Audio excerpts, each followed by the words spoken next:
Don Guido Gómez Mazara, voto preferencial. Mira, ¿Qué es? explico lo que es el voto preferencial.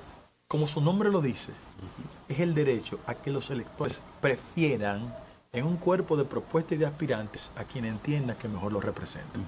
Pero quiero hacer una especie de precedente. Nosotros estamos ejerciendo el voto preferencial de manera administrativa porque lo que hace la disposición de la Cámara de Diputados es darle un marco legal a esa actuación, pero tenemos 3 periodos ejerciendo. 3 periodos, aquí hay una experiencia creada en esa materia. ¿Y por qué yo pienso que eso es importante? Porque lo que ha existido en la cultura de elección en la República Dominicana antes eran listas predeterminadas, donde la cúpula de los partidos políticos le ponía número a los aspirantes y garantizaba que automáticamente fuesen electos sin ningún tipo de concurso con la base de su partido en primer lugar, pero sin el consentimiento de los electores. Y sin ningún esfuerzo tampoco. Y sobre todas las cosas, que no me malinterpreten, había una concepción de élite. Sí, así es. Había una concepción de élite a la hora de estructurar las listas. Mira por qué. Porque se presume que el Congreso Nacional tiene que ser un abanico donde se expresen todos los sectores de la vida nacional.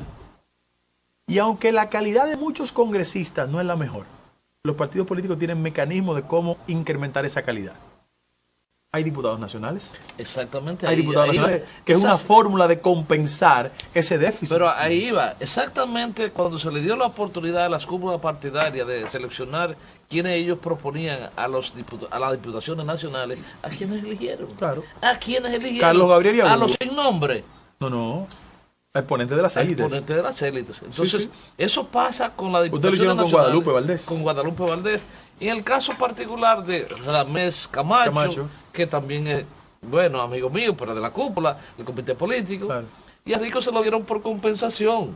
Sí, una manera de compensarlo porque había participado en la proceso interna. Entonces, ahí vamos. Entonces, todavía el diputado nacional, yo particularmente creo que los grandes partidos se adueñaron. Eso, los diputados nacionales, las élites de los partidos. Eso no es el espíritu de la ley del diputado nacional. El espíritu de la ley del diputado nacional es para que los partidos emergentes que tengan representación electoral puedan accesar al Congreso y tener una voz disidente de los grandes partidos. Y los grandes partidos se adueñaron de eso. Eso es correctísimo. Tan sencillo como eso. Hay que revisar esa parte. Eso es correctísimo. Guido, nosotros tenemos que aprovechar la presencia suya aquí. Quedan muchas preguntas en el aire en cuanto al partido y lo que pudiera ser el futuro a corto y largo plazo de su persona como dirigente político, pero no podemos dejar pasar desapercibido. Siendo usted un estudioso de la política internacional, ¿qué pudiera pasar en el conflicto actualmente presente entre Siria y Estados Unidos de Norteamérica? O sea, es una inquietud. ¿Cómo no? Mira, yo te agradezco la pregunta porque mi esposa, yo la conocí en la universidad en Estados Unidos, íbamos a la misma facultad. Ella me dice, cada vez que yo te voy hablando de política, yo pienso que tú desaprovechaste 4 años de tu formación en el área de tu conocimiento, porque mi concentración es política exterior. Sí. Y sobre esa base te paso a responder.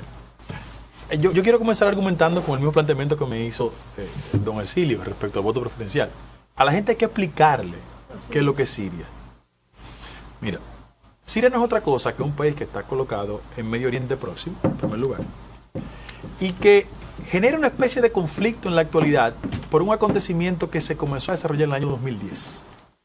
En el 2010 se inició una fase de democratización de la sociedad del Medio Oriente. ¿Por qué? Porque lo que se llama la primavera árabe tomó como punto de partida Libia, que siguió hacia Egipto tendente a que esas sociedades, penetradas mucho por el pensamiento musulmán, hay que decirlo, se flexibilizaran no solo en la conducta ciudadana, sino en el comportamiento de carácter político. Porque son sociedades donde los dictadores, producto de una política exterior norteamericana equivocada hace 20 años, se preservaron en el poder. Por ejemplo, Gaddafi tenía más de 40 años en el poder, hay que decirlo. Saddam Hussein no solo se había preservado en el poder, sino que había cometido barbaridades, invadió Kuwait. El primer uso de armas químicas en la política exterior moderna lo hizo Hussein contra los kurdos. En tercer lugar, ¿dónde está ubicado Siria y por qué su importancia? Es que Siria es el primer punto de acceso de Rusia hacia el Cáucaso. Y por vía de consecuencia es el flujo de relaciones comerciales que podría tener Rusia con todo Medio Oriente. Además, la única base militar que existe de Rusia, fuera de Rusia, está en Siria.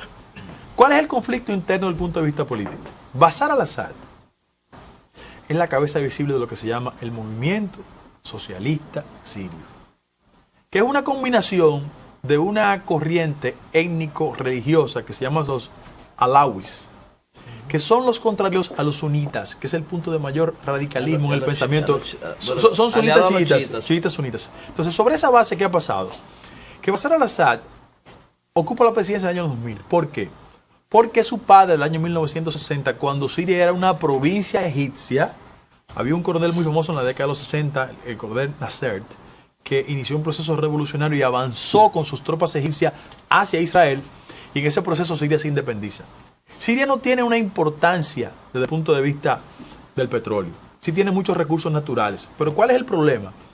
Que esa minoría étnico-religiosa está gobernando, y en esa fase de confrontación los Estados Unidos han entendido que con Siria, de aliado a Rusia, impide y bloquea todo el proceso de democratización de esa sociedad. ¿Podría enfriar la relación entre Rusia y Estados Unidos? Yo pienso que ese proceso va a transformar la idea de que este es un mundo unipolar. Ya Rusia vuelve a reemerger como un componente importante en el ajedrez internacional. Guido, no quisiera dejar pasar esta oportunidad para que te refieras también a un tema que de importancia capital. Sí. Independientemente de que los partidos han venido siendo cuestionados, no menos cierto es que también la Iglesia, de una forma u otra, ha tenido un cuestionamiento con relación al comportamiento de sus jerarquías. Y es lo que ha pasado con el nuncio apostólico representante del Papa acá. ¿Tú piensas que efectivamente la Iglesia le sorprendió esta actitud de él y de otros curas, básicamente, que se han dedicado a asuntos no santos? Claro. No, mira, Gustavo, yo primero soy una persona de militancia y de fe. Quizá un acontecimiento que me transformó mi vida me ha hecho abrazarme más a la fe. Soy muy respetuoso de todas las manifestaciones, de las tendencias que hay en ese pensamiento religioso. Yo soy un hombre de profunda fe y de militancia católica, debo decirlo. Ahora, la inconducta de 2, 3, 4 exponentes del catolicismo no descalifica el sentido de compromiso de la Iglesia en su conjunto. De ninguna manera. Ahora, yo pienso que en el caso de la República Dominicana es un estremecimiento.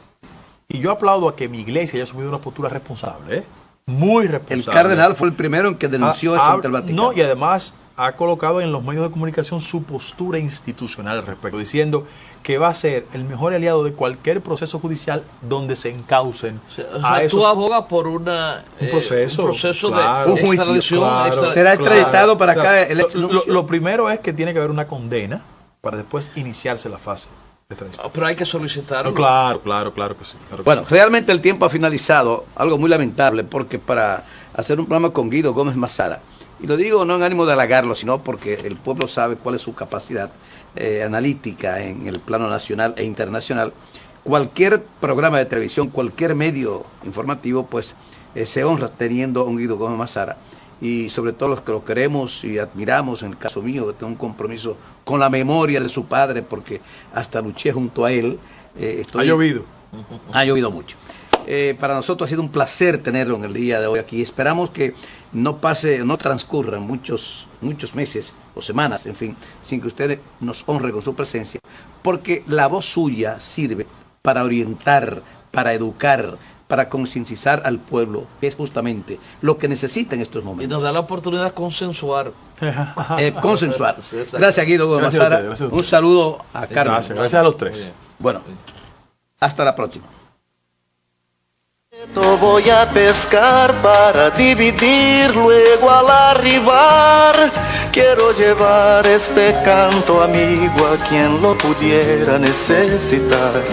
Yo quiero tener 1.000.000 de amigos y así más fuerte poder cantar. Yo quiero tener